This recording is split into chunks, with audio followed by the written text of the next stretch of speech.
أعوذ بالله من الشيطان الرجيم بسم الله الرحمن الرحيم اللهم صل على محمد وعلى آل محمد كما صليت على السلام عليكم ورحمة الله وبركاته প্রিয় বন্ধুরা আজকে আমরা বনু কুরাইজা গোত্রের কথা আজকে আমরা আলোচনা করব। বনু কুরাইজা ইহুদিদের একটা গোত্র। মদিনায় তিনটা গোত্র ছিল, বনু কাইনুকা, বনু নাজির, বনু কুরাইজা। বনু কাইনুকা বিতাড়িত হয়েছে বিশ্বাসঘাতকতার কারণে। বনু নাজির বিতাড়িত হয়েছে চতুর্থ হিজরিতে, অর্থাৎ উহুদের যুদ্ধের পরে। তৃতীয় হিজরি উহুদের যুদ্ধ, চতুর্থ হিজরি এই বনু নাজিরকে বিতাড়িত করে দেওয়া হয় সিরিয়াতে, মদিনা থেকে। এখন হচ্ছে আর একটা গোত্র ইহুদিদের বাকি আছে, সেটা হচ্ছে বনু কুরাইজা। বনু কুরাইজাদেরকে বিতাড়িত করা হয় পঞ্চম হিজরি। এখন বনু কুরাইজা বিতাড়িতের ঘটনাটা আমাদের বলতে গেলে আর একটা লিঙ্ক আছে সামনে, সেটা হচ্ছে খন্দকের যুদ্ধ। অর্থাৎ খন্দকের যুদ্ধের সাথে তাদের বিতাড়িত হওয়ার একটা বিশ্বাসঘাতকতার যে একটা ঘটনা ঘটেছে সেটা আছে। খন্দকের যুদ্ধটা যদি আমরা আলোচনা না করে এই আমরা বনু কুরাইজা গোত্রের দিকে চলে যাই, তাহলে মানে অনেকটা এটা অসম্পূর্ণ থাকবে। বিধায় আমরা খন্দকের যুদ্ধ থেকে শুরু করব এবং এই যুদ্ধের পরে কিভাবে তারা বিশ্বাসঘাতকতা করলো মুসলমানদের সাথে, এবং মহান আল্লাহ তাআলা জিবরাইল আলাইহিস সালামকে পাঠিয়ে রাসূল সাল্লাল্লাহু আলাইহি সাল্লামকে বলে ওনাদেরকে আক্রমণ করিয়ে ওনাদেরকে কিভাবে মদিনা থেকে বিতাড়িত করলেন মুসলমান বাহিনী, সেই কথাগুলো আমাদের এখানে আসবে। যদিও ঘটনাটা দেখি শুরু করি, ঘটনাটা একটু বড় হবে। যদি আমরা বেশি বড় হয়ে যায়, দরকার হয় আমরা এটা পার্ট পার্ট করে ফেলবো, যাতে শ্রোতাদের শুনতে সুবিধা হয়। কারণ একটা ভিডিও লম্বা কন্টেন্ট হলে অনেক সময় শ্রোতাদের এটা শুনতে একটু সমস্যা হয় আর কি, সময়ের বিষয় হয়ে দাঁড়ায়। এই জন্য পার্ট পার্ট করে ফেলার চেষ্টা করবো ইনশাল্লাহ। তো আমরা শুরু করি প্রথমে। তো পঞ্চম হিজরিতে এই ঘটনাটা ঘটে, খন্দেকের যুদ্ধ। খন্দেকের যুদ্ধটা আসলে ঘটার আগে যেটা হয়েছিল, মানে এটা এক ধরনের মানে ইহুদিদের ষড়যন্ত্রে এই যুদ্ধটা হয় আর কি। এবং বলা যায় যে সম্মিলিত বাহিনী সবাই মিলে মুসলমানদের উপর আক্রমণ করে। অর্থাৎ মুসলমানরা একা হয়ে যায়, আর ওদিকে মক্কার মুশরিক প্লাস মক্কার বাহিরে কিছু শক্তিশালী গোত্র ছিল, সাকিব গোত্র, তারপরে আশজা, গুদমান, আওয়াজিদ, আসাদ গোত্র। এই যে গোত্রগুলো, এগুলো সবাই এক হয়ে মদিনায় আক্রমণ করে মুসলমানদেরকে শেষ করে দেওয়ার জন্য তারা একটা চিন্তা ভাবনা করে। আর এই সব কবজা নাড়িয়েছিল হচ্ছে ইহুদিরা। কোন ইহুদিরা? যে ইহুদিরা এর আগে বিতাড়িত হয়েছিল আর কি। প্রথম যে ইহুদি বিতাড়িত হয়েছিল বনু কাইনুকা। এই বনু কাইনুকা গোত্রের সর্দার হুয়াই ইবনে আফতাব। এই লোকটার ভূমিকা সবচেয়ে বেশি ছিল এই যুদ্ধের কবজা বা মানে যুদ্ধটা তৈরি করার আর কি। ইনি মূলত এই মক্কার মুশরিকদের সাথে এক হওয়ার পরে তাদেরকে আশ্বাস দেন যে মদিনা থেকে মুসলমানদেরকে নিঃশেষ করে ফেলতে হবে, এবং আমাদের নবী হযরত মুহাম্মদ সাল্লাল্লাহু আলাইহি সাল্লামকে ওনাকে শেষ করে দিতে হবে একদম। এই ধরনের কিছু তাদের একটা সন্ধি হয় আর কি। আর মদিনা থেকে তারা মুসলমানদের বিপক্ষে তারা কাজ করবে। মুশরিকরা যখন মক্কা থেকে মদিনা যাবে, তখন মদিনার ভিতর থেকে তারা সাপোর্ট দিবে, অর্থাৎ ইহুদিরা সাপোর্ট দিবে, অস্ত্র দিবে, অর্থ কড়ি, খাবার একটা খাবারের একটা ব্যাপার আছে এখানে, এই খাবার এগুলো সাপোর্ট দিবে আর কি। অনেক লজিস্টিক সাপোর্টও তারা এখান থেকে সাপোর্ট দিবে। এক ধরনের এই চুক্তির মাধ্যমে তারা মানে এই সাহসটা পায় আর কি। এই জন্য এই যুদ্ধকে বলা হয় জঙ্গে আহজাব, মানে সম্মিলিত একটা বাহিনীর যুদ্ধ। অর্থাৎ মক্কার সমস্ত মুশরিক প্লাস ইহুদি প্লাস অন্যান্য যে ছোট ছোট গোত্রগুলো আছে, শক্তিশালী গোত্র মক্কার বাহিরে, সবাই মিলে মদিনাকে অ্যাটাক করার কারণে এই যুদ্ধকে বলা হয় জঙ্গে আহজাব বা খন্দকের যুদ্ধ। মানে খন্দক করা হয় প্রায় 3 মাইল জায়গার মতন খন্দক গর্ত করা হয়, এই জন্য একে খন্দকের যুদ্ধ বলা হয়। জঙ্গে আহজাব অর্থাৎ পবিত্র আল কোরআনে সূরা আহজাব নামে একটা সূরায় আছে। এই সূরার মধ্যে নরমালি এই খন্দকের যে ঘটনাগুলো, অকিয়াগুলো, আল্লাহ পাক এই ঘটনাগুলো এখানে আয়াত নাজিল করেছেন আর কি, এই ঘটনাগুলোরই। আচ্ছা, এখন এই হুয়াই ইবনে আফতাব, ইনি বনু কাইনুকা গোত্রের সর্দার। ইনি অন্যদিকে রাসূল সাল্লাল্লাহু আলাইহি সাল্লামের শ্বশুর, অর্থাৎ উম্মে সাফিয়া রাদিয়াল্লাহু তাআলা আনহা, যিনি রাসূল সাল্লাল্লাহু আলাইহি স্ত্রী ছিলেন, ওনার পিতা এই হুয়াই ইবনে আফতাব হুদাইবিয়ার না খয়বরের যুদ্ধে যখন এই এনাদের পরাজিত হয় এই ইহুদিরা মুসলমান হাতে, তখন এই হুয়াই ইবনে আফতাব মুসলমান হাতে বন্দী হন এবং উম্মে সাফিয়া উনিও মুসলমান হাতে বন্দী হন। অতঃপর উম্মে সাফিয়াকে রাসূল সাল্লাল্লাহু আলাইহি ওয়াসাল্লামের দাসী হিসেবে দেওয়া হয় এবং উনি পরবর্তীতে ওনাকে মুক্ত করে ওনাকে বিবাহ করেন আর কি। তো এখন যখন তারা সম্মিলিত বাহিনী অ্যাটাক করবে, এই খবর যখন মুসলমানের কাছে আসলো, তখন আমাদের নবী হযরত মুহাম্মদ সাল্লাল্লাহু আলাইহি সাল্লাম সাহাবীদেরকে নিয়ে বসলেন এবং পরামর্শ করলেন কিভাবে আমরা মদিনা শহরকে বাঁচাবো এবং এই সম্মিলিত বাহিনী কিভাবে আমরা প্রতিহত করতে পারি। এই বিষয়ে যখন উনি পরামর্শ বসেন, তখন সালমান ফারাসি রাদিয়াল্লাহু তাআলা আনহু, ইনি একজন ইরানের লোক, ইনার অনেক বড় কাহিনী আছে। ইনি আসলে সালমান ফারাসি বলা যায় যে এই ৫ম হিজরিতে প্রথম মুসলমানের পক্ষে যুদ্ধ শরিক হন। এর আগে উনি ইহুদিদের গোলাম হিসেবে ছিলেন। রাসূল সাল্লাল্লাহু আলাইহি সাল্লাম ওনাকে মুক্ত করেন ইহুদিদের কাছ থেকে একটা মোটা একটা ডিডের বিনিময়ে। অতঃপর সালমান ফারাসি রাসূল সাল্লাল্লাহু আলাইহি সাল্লামের অর্থাৎ মুসলমানের আন্ডারে চলে আসেন। মুসলমানের পক্ষে এই প্রথম যুদ্ধ উনি করেন ৫ম হিজরিতে। ওই সময় উনি একমাত্র খেয়াল দেন, যেহেতু উনি ফারাসি বা ইরানের লোক ছিলেন, ইরানের যুদ্ধর যে কলা কৌশল উনি অনেকটা জানতেন আগে থেকে। এই কারণে উনি ওনার পক্ষ থেকে উনি খেয়াল দেন যে আমরা একটা সম্মিলিত বাহিনী, একটা বড় জোট, এই বাহিনীকে আমাদের প্রতিহত করার প্রধান হাতিয়ার হচ্ছে আমাদেরকে এই শহরটাকে খন্দক করে নিতে হবে, যাতে তারা সহজে অতিক্রম না করতে পারে এবং সহজে অতিক্রম করে সম্মিলিতভাবে সহজে অতিক্রম না করতে পারে এবং মদিনা না ঢুকতে পারে। তো এই হিসেবে উনি এই খন্দক করার যে পরামর্শ, এটা সালমান ফারাসি রাদিয়াল্লাহু তাআলা আনহু উনি রাসূল সাল্লাল্লাহু আলাইহি সাল্লামকে এই খেয়ালটা দেন।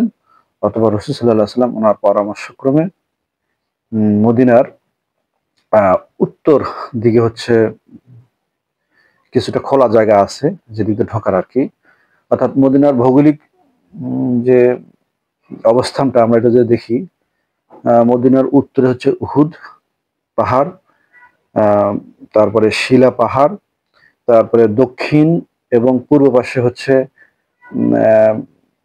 কিছুটা সমতল, এদিকে বেশিরভাগ হচ্ছে বাগান, খেজুরের বাগান, মানে ঘন বাগান, প্লাস ইহুদিদের দুর্গ, প্লাস এখানে আছে ইহুদিদের গির্জা। সো এই বাগান দিয়ে সম্মিলিতভাবে কোনো লোক ঢুকতে পারবে না, অর্থাৎ ঘোড়া বা উট, যেগুলো একসাথে ঢোকার যুদ্ধের জন্য একসাথে ঢুকতে হয়, এই বাগানের এই ছোট ছোট অলিগলি দিয়ে ঢোকা খুব কঠিন। হ্যাঁ, দ্যাটস ওয়াই এদিক দিয়ে ঢুকতে পারবে না। এরপরে পশ্চিম পাশটা মদিনার এই দিকটা হচ্ছে অনেকটা মালভূমি, মানে এমন পাথরের পাহাড়, এত ঘন ঘন পাহাড় এবং খুব ধারালো পাথর যেগুলোতে পাড়া দিলে পা কেটে যায়। মানে যেখানে ঘোড়া, গাধা কিংবা উট আসা খুবই কঠিন আর কি, তাদের পা কেটে যেতে পারে। ফলে ওই দিকটাও বলা যায় যে একটা সিলগালা, মানে ওই দিক দিয়েও কোনো বাহিরের কোনো লোক ঢুকতে পারবে না। তাহলে পূর্ব, দক্ষিণ এবং পশ্চিম এই চারদিকটা মদিনাটা সুরক্ষিত, কেউ ঢোকে এখানে আক্রমণ করা মানে সহজ না। কিন্তু উত্তর পাশে এদিকে হচ্ছে উহুদ পাহাড় আছে, আর উহুদ পাহাড়ের পরে কিছু অংশ ফাঁকা আছে যেদিক দিয়ে সহজে মানুষ বা সম্মিলিত বাহিনী ঢুকতে পারে। প্রায় 3 মাইলের মতো একটা জায়গা গ্যাপ আছে, এই গ্যাপের ভিতর দিয়ে সম্মিলিত বাহিনী ঢুকবে। এইভাবেই ওনারা একটা পরিকল্পনা করেই এই 3 মাইল জায়গাটাকে ওনারা একটা খন্দক করার চিন্তা ভাবনা করে একটা বাধা সৃষ্টি করার প্ল্যান করলেন আর কি মুসলমানরা। এবং এই খন্দকটা সাইজ ডিজাইনটা রাসূল সাল্লাল্লাহু আলাইহি ওয়াসাল্লাম নিজে করে দিয়েছেন যে কিভাবে খন্দকটা খুঁড়তে হবে। এই খন্দকটা 10 হাত গভীর, 20 হাত মোটা, প্রস্থ মোটা, আর লম্বা তো 3 মাইল। এবং 10 জনের একটা গ্রুপ উনি করে দিয়েছেন যে 10 জন করে একটা গ্রুপ, এবং প্রত্যেক 10 জন 40 হাত করে এই খন্দকটা খুঁড়বেন। তো সালমান ফারাসি রাদিয়াল্লাহু তাআলা আনহু যেই গ্রুপে, যেই 10 জন আর কি, ওখানে মানে খন্দক খোঁড়ার সময় এমন কিছু পাথর বা শক্ত পাথর বের হলো মাটির তল থেকে, যেটা আঘাত করলে দেখা যাচ্ছে মানে লোহা পর্যন্ত ভেঙে যায়। পাথর ভাঙে না, কিন্তু লোহা ভেঙে যাচ্ছে, যে কুঠার বা যে ইয়েতে আঘাত করা হচ্ছে কাস্তে দিয়ে, ওটা ভেঙে যাচ্ছে। তখন আর কি ওনার সঙ্গীরা ওনাকে বললেন যে আপনি রাসূল সাল্লাল্লাহু আলাইহি ওয়াসাল্লামের কাছে গিয়ে বলেন যে আমরা এরকম একটা বাধার সম্মুখীন হয়েছি, উনি যদি ডিজাইনটা চেঞ্জ করে দেয়, আমরা অন্য সাইড দিয়ে কাটি, তাইলে আমাদের মনে হয় এই এই পাথরটা আমাদের যে একটা বাধা, আমরা এটা অতিক্রম করতে পারবো। এই বলে সালমান ফারসি রাদিয়াল্লাহু আনহু রাসূল সাল্লাল্লাহু আলাইহি ওয়াসাল্লাম গেলেন। রাসূল সাল্লাল্লাহু আলাইহি ওয়াসাল্লাম এটা জানার পরে উনি সালমান ফারাসি রাদিয়াল্লাহু আনহুকে নিয়ে ওই জায়গায় গেলেন এবং খন্দকের নিচে নামলেন। 9 জন যে ওনার সাথী ছিল তারা উপরেই ছিল, খন্দকের উপরেই ছিল, কিন্তু ওখানে রাসূল সাল্লাল্লাহু আলাইহি ওয়াসাল্লাম এবং সালমান ফারসি রাদিয়াল্লাহু আনহু ওনারা নামলেন আর কি। নামার পর রাসূল সাল্লাল্লাহু আলাইহি ওয়াসাল্লাম ওনার যে মানে হাতিয়ার ওটা নিয়ে উনি বিসমিল্লাহ বলে আর কি আঘাত করেন সজোরে। যখন উনি আঘাত করেন তখন একটা একটা নূর, একটা মানে একটা আলো ওনার বগল থেকে বের হয়। বগল থেকে বের হয় এবং আঘাতের সাথে সাথে পাথরটা কিছু অংশ ভেঙে যায় আর কি। এবং এমন একটা আলো, যে আলোটা সোজা মানে ইয়েমেন, তারপরে সাবা এবং রানী বিলকিসের যেসব ওখানে, মানে সাবা গোত্রের ওখানে তো রানী বিলকিসের বড় বড় প্রসাদ ছিল আর কি, যেগুলো ওই সালমান ফারাসি দেখতে পেয়েছেন। হুম ওই ওই আলোর ঝলকে। তারপরে তারপরে দ্বিতীয় যে উনি আঘাত করলেন, তখন একই রকম ভাবে আলোর ঝলকটা এটা চলে গেল ইরানের দিকে, পারস্য। হ্যাঁ, পারস্যর যে বড় বড় সম্রাটের যে বাড়িগুলো, সেগুলো ওনারা ওই মানে উনি রাসূল সাল্লাল্লাহু আলাইহি দেখছেন, প্লাস উনিও দেখছেন, সালমান ফারসি রাদিয়াল্লাহু আনহু উনিও দেখছেন। তৃতীয় বাড়ির পরে পাথরটা একবারে ভেঙে গেল, এবং এই অবস্থাও এই আলোটা কিসরা অর্থাৎ রোমের যে প্রাসাদগুলো, সেগুলো ওখানে আলোটা পড়লো, এবং সেখানে ওই আলোর মধ্যে ওই প্রাসাদগুলো পরিষ্কার দেখতে পেলেন আর কি ওনারা।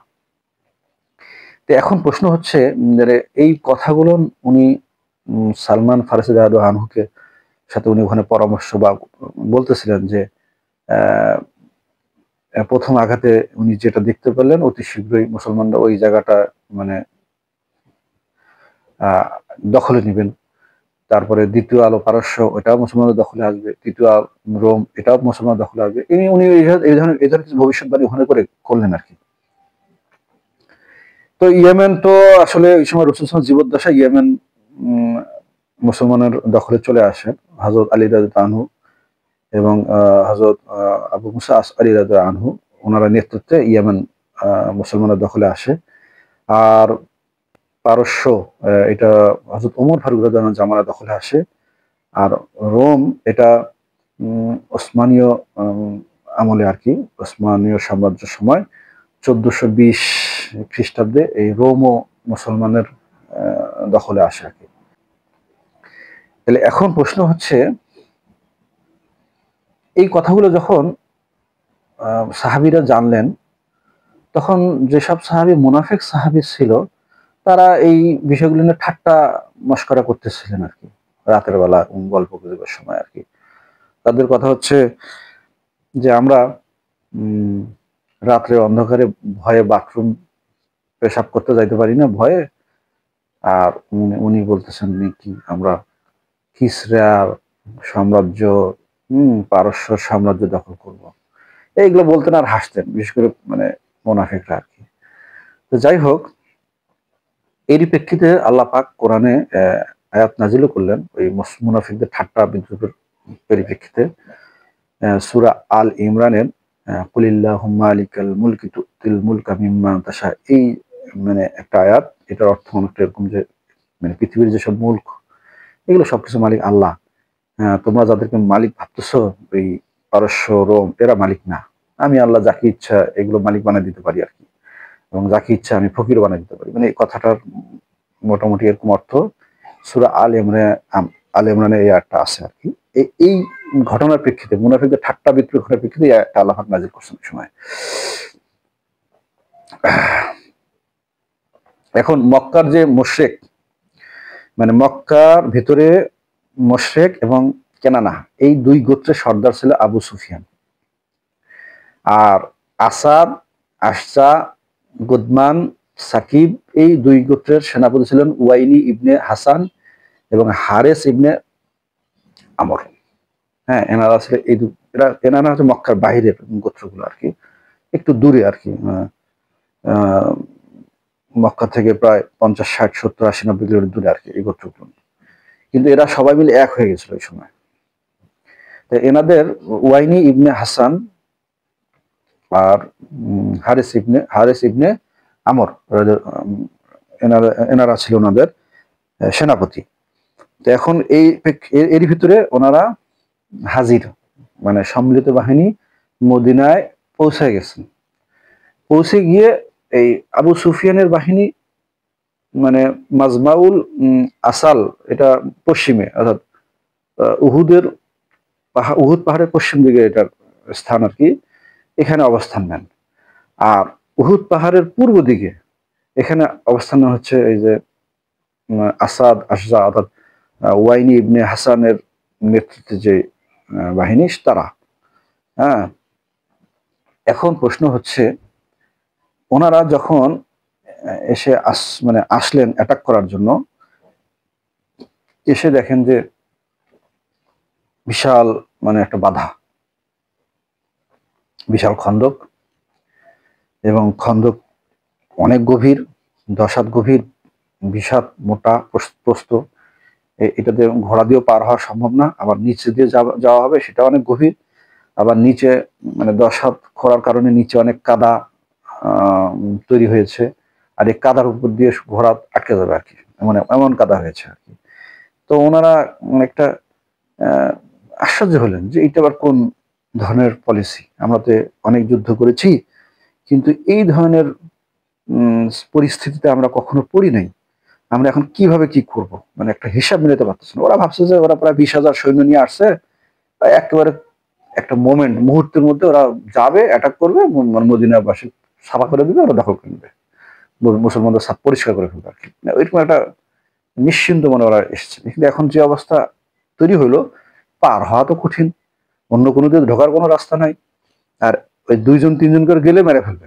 কারণ ওখানে ওনারা মানে এমন ভাবে খরা হয়েছে যে মাটিটা যে আসছে, যে খরার পর যে মাটিটা, এই মাটিটা ভিতর অংশে পড়ছে, মানে মদিনার ভিতর অংশ, খন্দকের ভিতরের অংশ, অর্থাৎ যেদিকে মুসলমানরা সেদিকে, আর বাহিরে এদিকে সমান। তার ফলে মাটিটা এখন অনেক উঁচু হয়ে আসছে অনেক, তাহলে উঁচা জায়গা থেকে ওনাদেরকে তীর মারতেও সুবিধা হয়, ঢেল মারতেও সুবিধা হয়। ফলে ওনারা যে তীরগুলো মারে ওখান থেকে, যে ঢেলগুলো মারে, সোজা গিয়ে ওনাদের গায়ে পড়ে, মানে ওখানে দাঁড়াইতেও পারে না ওরা বেশিক্ষণ। এখন এই অবস্থায় মানে যখন তৈরি হইলো তখন ওরা একটা বিপদে পড়ে গেল। আর মুসলমানদের উপর একটু প্রেশার, খুবই প্রেশার বলা যায়, কারণ প্রায় 3 মাইল জায়গা, এই জায়গাটাকে তখন মুসলমান বাহিনীতে মাত্র 3000 সৈন্য ছিল। হ্যাঁ, এই 3000 সৈন্যর দিয়ে এই 3 মাইল জায়গা মানে পাহারা দেওয়া, আর একটা রেস্টের একটা ব্যাপার আছে, কারণ এটা তো একদিনের না, ওনারা প্রায় 1 মাসের কাছাকাছি ওখানে অবস্থান করেছিলেন আর কি, খন্দকের এখানে। তো এই যে একটা মাস ওখানে ওনাদের ডিউটি দিতে হয়েছিল, খাওয়া দাওয়া বাদ দিয়ে, মানে বিশ্রাম বাদ দিয়ে, অত্যন্ত ওনাদের কষ্ট হয়েছিল আর কি। বলা যায় যে যে মানে আল্লাহ পাক ওই কোরআনে আয়াতে বলছেন আর কি, সূরা আহজাবে, যে ওনাদের জানটা মানে মুখের কাছে চলে আসছে, এমন একটা অবস্থা, মরা মরা অবস্থা, এমন দুর্বল হয়ে গেছিল সাহাবীরা। তো এর ভিতরে আবার আর একটা ঘটনা ঘটছে, কারণ মদিনার বাহিরে তো ওনারা সামলাইলো খন্দক করে, এখন মদিনার ভিতরে শত্রু যখন তৈরি হয়ে গেল, তখন চিন্তার আর শেষ নাই। রাসূল সাল্লাল্লাহু আলাইহি ওয়াসাল্লাম কথা শুনে তো মানে মসজিদে নববীতে শুয়ে গেছে। এখন মানে সবাই ওনাদের বিপক্ষে, কেউ ওনার পক্ষে না। মদিনার ভিতরে কে? মদিনার ভিতরে যারা, সেটা হচ্ছে ওই ইহুদি যেটা আছে, বনু কুরাইজা। হ্যাঁ, এই বনু কুরাইজার যে নেতা কাব বিন আসাদ, এর সাথে যে হুয়াই ইবনে আফতাব, মানে সে একটা গোপন মিটিং করে। হুয়াই ইবনে আফতাব যখন এই কাব বিন আসাদের সাথে দেখা করতে যায়, তখন উনি বুঝতেছিলেন যে হুয়াই ইবনে আফতাব ওনার কাছে আসবেন এবং এই যুদ্ধে শরীক হওয়ার জন্য, কিন্তু উনি দেখতেছেন যে ওনাদের সাথে একটা শান্তি চুক্তি আছে মোহাম্মদ সাল্লাল্লাহু সাথে।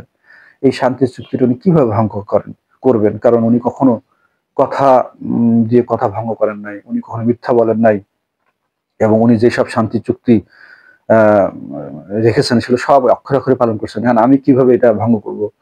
এখন হুয়াই ইবনে আফতাব তো আমাকে এটা ভঙ্গ করার জন্য রিকোয়েস্ট করবে, দ্যাটস ওয়াই উনি ওনার গির্জার দরজা খোলেন নাই।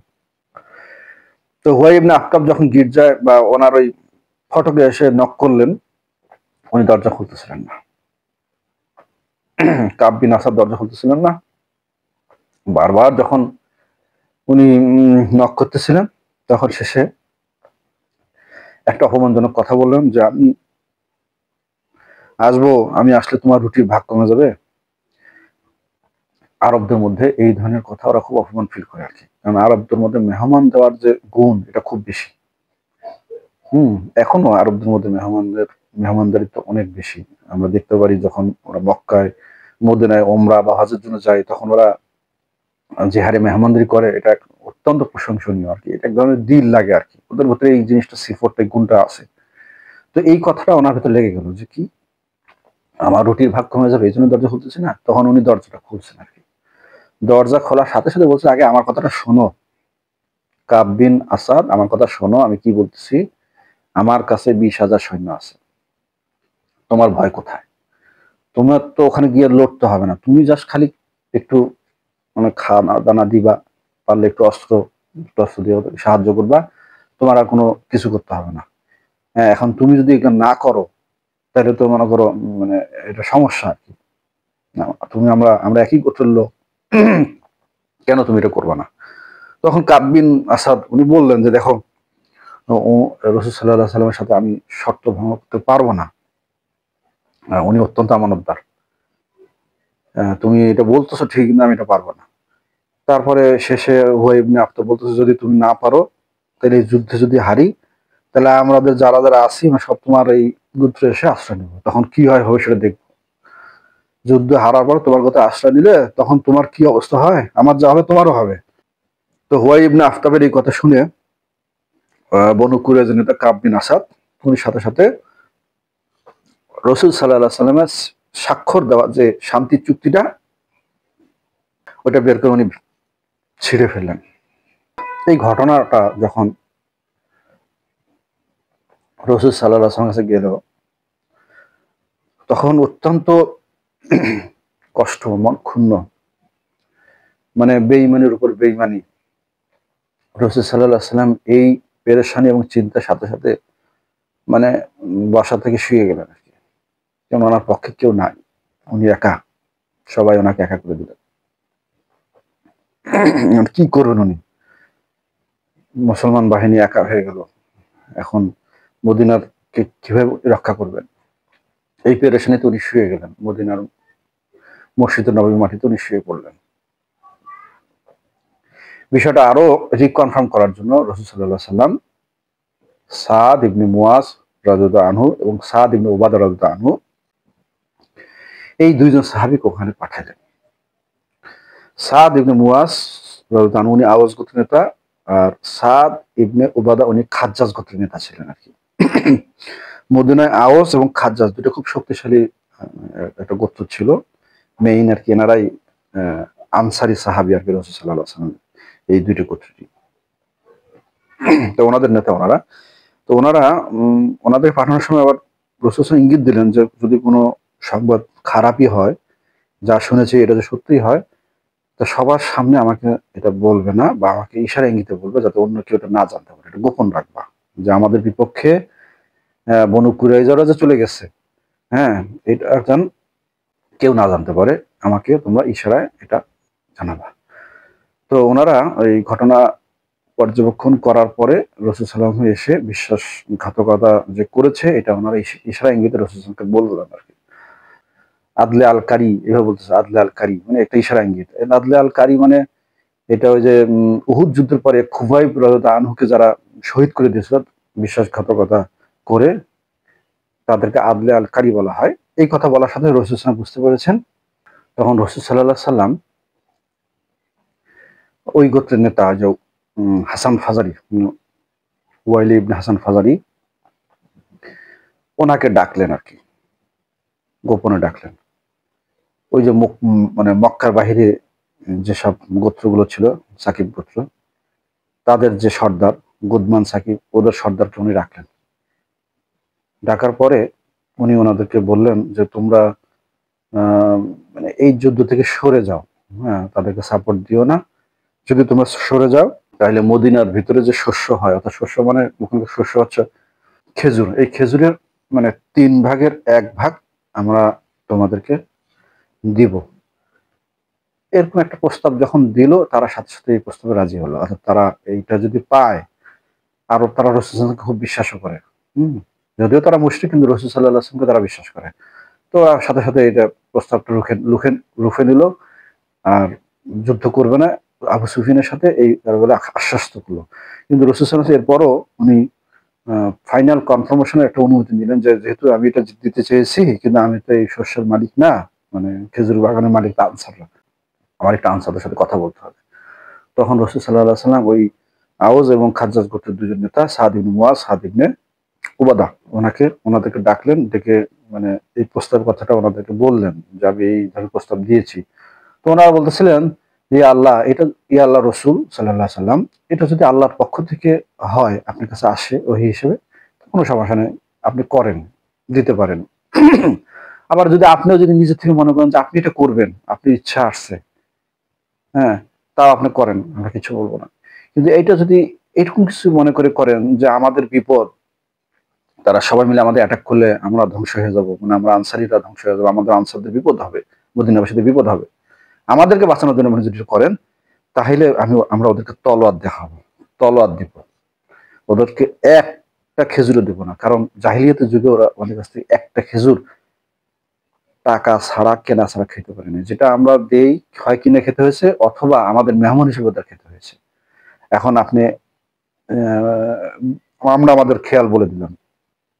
তখন রাসূল সাল্লাল্লাহু আলাইহি সাল্লাম, যেহেতু এটা তাদের শস্য, তো তাদেরকে এভাবে বলে দিলে, তখন তারা আরো মানে রেগে গেল যে দেখবো আগামীকাল কিভাবে তোমাদেরকে সাইজ করতে হয়। হ্যাঁ, গুদমানও চেতে গেল, শক্তিশালী গুদমান, ওরা খুব ইয়ে গেলো। ওই জন্য পরের দিনই ওরা কি করলো, কয়েকজন মিলে ওরা আসলো, এসে খন্দক পার হওয়ার চেষ্টা করলো, খন্দকের উপরে উঠে গেল চেষ্টা করে। তার মধ্যে ওই যে আব্দে উদ, খুব বড় একজন নেতা ছিল, শক্তিশালী একজন ইয়া ছিল, এ প্রায় 200 জন সৈন্যের সাথে লড়তে পারে, এরকম কথাই ছিল আর কি ওই সময়। লোকেরা ভাবে তাকে চিনত এইভাবে যে খুব বড় একজন বীর। হ্যাঁ, এই আব্দে উদ, হ্যাঁ, নামটা হচ্ছে অনেকটা এরকম যে ওদের একটা দেবতার নাম, ওই যে ওয়াদ্দা ওয়াসুয়া, ওয়াদ্দা উদ, ওয়াদ্দা সুয়া গুসা, ওয়াইয়াউদু, সূরা নূহ যে 5টা দেবতার নাম, তার মধ্যে এই যে উদ এর নামটা আছে আর কি। এই আব্দে উদ প্লাস ওনার সাথে একরামা বিন আবু জাহেলের ছেলে আরো কয়েকজন আর কি মুশরিক এই খন্দক পার হয়ে এসে আব্দে উদ ওখানে চিৎকার করতেছিল যে তোমাদের কে আছে যে আমার সাথে লড়বে, আমাকে মেরে জাহান্নামে পাঠাবে, আর আমি তোমাদেরকে মেরে জান্নাতে পাঠাবো। বারবার চিৎকার করতেছিল আব্দে উদ। তখন রাসূল সাল্লাল্লাহু আলাইহি ওয়াসাল্লাম ওনার সাহাবীদেরকে সামনে রেখে বলতেছিলেন যে আমাদের মধ্যে কে আছে যে আব্দে উদের সাথে যুদ্ধ করবে। তো কোনো সাহাবী ওই সময় রেসপন্স করলেন না, শুধু হযরত আলী রাদিয়াল্লাহু আনহু ছাড়া। আলী রাদিয়াল্লাহু আনহু যখন রেসপন্স করলেন যে উনি লড়বেন আব্দে উদের সাথে, আলী রাদিয়াল্লাহু আনহুর বয়স খুব কম ছিল, 20-22 বছর বয়স ছিল, ওইভাবে স্বাস্থ্য ওরকম ছিল না, যেহেতু বয়স বাচ্চা। তো এই জন্য রাসূল সাল্লাল্লাহু আলাইহি ওয়াসাল্লাম আমাকে বসায় দিলেন যে তুমি না, আমি অন্য কারো কাছ থেকে এটা আশ্বাস বা রেসপন্স পেতে চাচ্ছি। তখন উনি আবার একই কথা এলান করলেন, আবার ওই আলী রাদিয়াল্লাহু আনহু দাঁড়ায় গেলেন। আবার রাসূল আলী রাদিয়াল্লাহু আনহু বসায় দিলেন। তৃতীয়বার যখন আবার উনি বললেন, তখন আলী রাদিয়াল্লাহু আনহুই দাঁড়ালেন। তখন রাসূল সাল্লাল্লাহু আলাইহি ওয়াসাল্লামের কাছে 10টা তলোয়ার ছিল, তার মধ্যে যে জুলফিকার যে তলোয়ার, এই তলোয়ারটা উনি আলী রাদিয়াল্লাহু আনহুকে দেন এবং রাসূল সাল্লাল্লাহু আলাইহি ওয়াসাল্লামের পাগড়ি আলী রাদিয়াল্লাহু আনহুকে পরায় দেন। পরে উনি ওনার জন্য দোয়া করলেন এবং বললেন যে বিসমিল্লাহ বলে আল্লাহর নামে তুমি যাও, তার সাথে যুদ্ধ করো। এবং যখন এই যুদ্ধে তার সামনে আলী রাদিয়াল্লাহু আনহু পৌঁছান আব্দে উদের সামনে, তখন আব্দে উদ ওনাকে চেনেন, কারণ মক্কার লোক তো। তো বলছে ভাতিজা তুমি আমার সাথে এখানে কেন আসছো? আমি তো তোমাকে ডাকিনি, আমি তোমাকে স্নেহ করি, তুমি ফিরে যাও। তো আলী রাদিয়াল্লাহু আনহু বলতেছিলেন যে আমি এসেছি আপনাকে কালেমা পড়ার জন্য, আপনি বলেন লা ইলাহা ইল্লাল্লাহ মুহাম্মাদুর রাসূলুল্লাহ। আব্দুল বলতেছে এটা আমি বিষয় এখন বলবো না, এটা থাক, তুমি যাও, আমি তোমার সাথে লড়বো না। বলছে আপনি যেটা না বলেন তাহলে আমি আপনার সাথে লড়বো আর কি। আপনি নামেন, ঘোড়া থেকে নামেন, আপনার সাথে আমি লড়বো, আপনি যেটা বলছেন সেটা আমি করবো, হ্যাঁ আপনাকে আমি মেরে জাহান্নামে পাঠিয়ে দেবো। এই কথা বলার সাথে সাথে আব্দুদের ভিতরে রাগ চলে আসলো। সে ঘোড়ার থেকে নেমে ঘোড়ার একটা পা বা মানে কোনো একটা অঙ্গ মানে সে কেটে সে হুঙ্কার দিয়ে আলী রাদিয়াল্লাহু মারার জন্য আসলো এবং আলী রাদিয়াল্লাহু যখন ফাইট শুরু হয়ে গেল, তখন আব্দু উদের তলোয়ার এমন জোরে আলী রাদিয়াল্লাহুকে মারলেন, আলী রাদিয়াল্লাহু ঢাল দিয়ে আটকালেন এবং ঢাল ভেদ করে কেটে তলোয়ারটা গিয়ে আলী রাদিয়াল্লাহুর যে পাগড়ি, তলোয়ারটা ঠিক পাগড়িতে এসে ঠেকে, কিন্তু ওনার শরীরে কোনো সমস্যা হয় না, মাথায় কোনো প্রকার আঘাত পড়ে না।